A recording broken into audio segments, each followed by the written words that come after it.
नमस्कार. आजचा विषय आहे स्वतःला 1 तास द्यायला हवा किंवा नाही.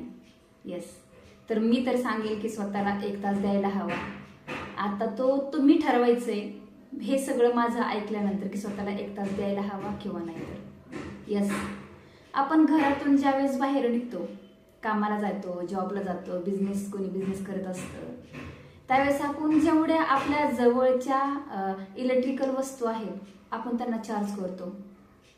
उदाहरणार्थ मोबाईल चार्ज करतो, उदाहरणार्थ हेडफोन चार्ज करतो, उदाहरणार्थ चार्जर आपण सोबत ठेवतो, उदाहरणार्थ आपण महिन्याला आपल्या गाडीची सर्व्हिसिंग करतो, आपल्या गाडीचं टायर व्यवस्थित आहे की नाही आपण ते चेक करतो, आपल्या गाडीची कंडिशन आपण चेक करतो.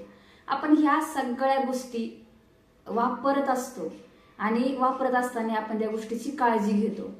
मग मला असं वाटतं की आपण त्या गोष्टीचा वापर करतो म्हणून आपण त्याची काळजी घेतो, पण एवढं मोठं शरीर देवाने आपल्याला दिलं आहे, त्याची काळजी आपण का करत नाही किंवा करायला पाहिजे किंवा नाही?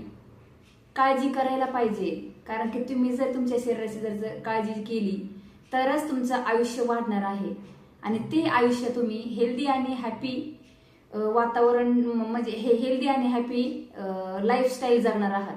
त्या वातावरणामध्ये तुम्ही जगणार आहात आणि त्याच हेल्दी आणि हॅपी लाईफस्टाईलमध्ये तुम्ही तुमच्या ऑल फॅमिलीला आणि बाहेरच्यांना पण तुम्ही आनंदित ठेवू शकणार आहात. म्हणजे तुम्ही एक विचार करा ना की आपण सगळ्या गोष्टींची काळजी घेतो, पण आपण स्वतःची घेतो का? नाही घेतो. मला एक म्हणायचंय की आपण साधनांचा वापर करायचा आहे, पण साधनांनी आपला वापर नाही करायला पाहिजे. आपण साधनाला चालवतो, साधन आपला चालवत नाही. आपण मोबाईलच्या एवढा अधीन झालो आहोत ह्या काळामध्ये की आपल्याला मोबाईल जर आपण घेऊन बसलो तर तास कसा उलटून जातो तेही आपल्याला कळत नाही.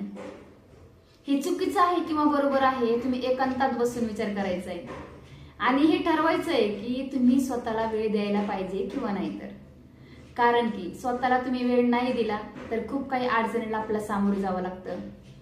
साधनांना खर्च करायला आपल्याकडे पैसा असतो, नवीन मोबाईल घ्यायला आपल्याकडे पैसा असतो, घरामध्ये टीव्ही आणायला आपल्याकडे पैसा असतो, मोठ्या गाड्या आपल्याकडे घ्यायला पैसा असतो, बंगले आपल्याकडे घ्यायला पैसा असतो, सगळ्या गोष्टी घ्यायला पैसा असतो, बरोबर. पण स्वतःसाठी पैसा का उपलब्ध नसावा? स्वतःची लाईफ हेल्दी आणि हॅपीनेस स्वतःच्या लाईफ मध्ये आणायला का पैसा नसावा? आपण त्यावेळेस का बरं एवढा बारीक विचार करतो की नाही हे खूप महाग आहे, आपण हे करू शकत नाही, हे करू शकत नाही, ते करू शकत नाही. का बरं? तुम्ही लोकांना चालवताय, तुम्ही जग चालवताय, जग तुम्हाला चालवत नाहीये, हे लक्षात ठेवायचंय आणि स्वतःची काळजी घ्यायची. आपण जर आजारी पडलो त्यावेळेस आपण एखाद्या हॉस्पिटलमध्ये जर ऍडमिट राहिलो त्यावेळेस आपण डॉक्टरांनी कितीही पैसे मागितले तरी आपण द्यायला तयार असतो, किंवा आपले घरातले ऍडमिट असतील तर आपण द्यायला तयार असतो. पण स्वतःसाठी खाण्यासाठी खर्च करायला आपल्याला जड वाटतं, कारण की ज्या वेळेस ऍडमिट असतो ना त्यावेळेस आपण गंभीर परिस्थितीमध्ये असतो आणि आपल्याला कळत नाही त्या गोष्टी, म्हणून आपण त्या ठिकाणी पैसा ओतायला कितीही आपण काय म्हणतो माहिती, कधी देवा माझ्या घरातल्या फॅमिली मेंबरला वाचव, मी कितीही पैसा ओतायला तयार आहे. मग घरामधली गाडी गेली, घर गेलं, शेती गेली, सगळं गेलं तरी काही हरकत नाही, फक्त मला माझा माणूस पाहिजे सेफ. आपण असा विचार करतो.